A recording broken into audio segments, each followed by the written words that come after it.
দীপলিনা ডেকাৰ বিয়া, এই কথা তেওঁ নিজ মুখেৰে সদৰে কৰে। দীপলিনা ডেকাৰ বিয়া কাৰ লগত আৰু কেতিয়া, এই সকলোবোৰ কথা জনাম।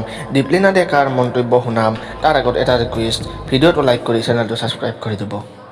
অসমৰ জনপ্ৰিয় গায়িকা হ'ল দীপলিনা ডেকা। সংগীতৰ লগতেই অভিনয় জগততো দীপলিনা ডেকাৰ সুনাম আছে। জুবিন গাৰ্গৰ মিছন চাইনা চিনেমাখনত দীপলিনা ডেকা মুখ্য অভিনেত্ৰীৰ চৰিত্ৰত আছিল। দীপলিনা ডেকা এগৰাকী বহুত সফল কণ্ঠশিল্পী, যদিও তেওঁ সদায় বহুতো বিতৰ্কতো সোমাই থাকে। অসমৰ ৰাইজে বহুত মৰম কৰে দীপলিনা ডেকাক। সময়ে সময়ে দীপলিনা ডেকাৰ বিয়াৰ প্ৰসংগ উত্থাপন হৈ থাকে। দীপলিনা ডেকাৰ অনুৰাগীসকলৰ মতে অসমৰ এজন যুৱ নেতাৰ লগতো দীপলিনা ডেকাৰ বিয়াৰ কথা চলিছিল। দীপলিনা ডেকাৰ ছ'চিয়েল মিডিয়া পোষ্টবোৰৰ পৰাও দীপলিনা ডেকাৰ ফেন্সসকল বহু এক্সাইটেড হৈ থকা দেখা যায়। দীপলিনা ডেকাৰ বিয়া কেতিয়া বুলি এটা সাক্ষাৎকাৰত সোধাত দীপলিনা ডেকাই জনায় যে দীপলিনাই এতিয়া বিয়াৰ কোনো পৰিকল্পনা কৰাই নাই।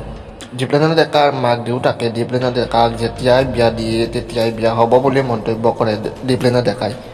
আপোনাৰ মন্তব্য জনাব এই ক্ষেত্ৰত। ভিডিঅ'টো লাইক কৰিব, চেনেলটো ছাবস্ক্ৰাইব কৰি বেল আইকনটো প্ৰেছ কৰি দিব, একেবাৰে নাপাহৰিব।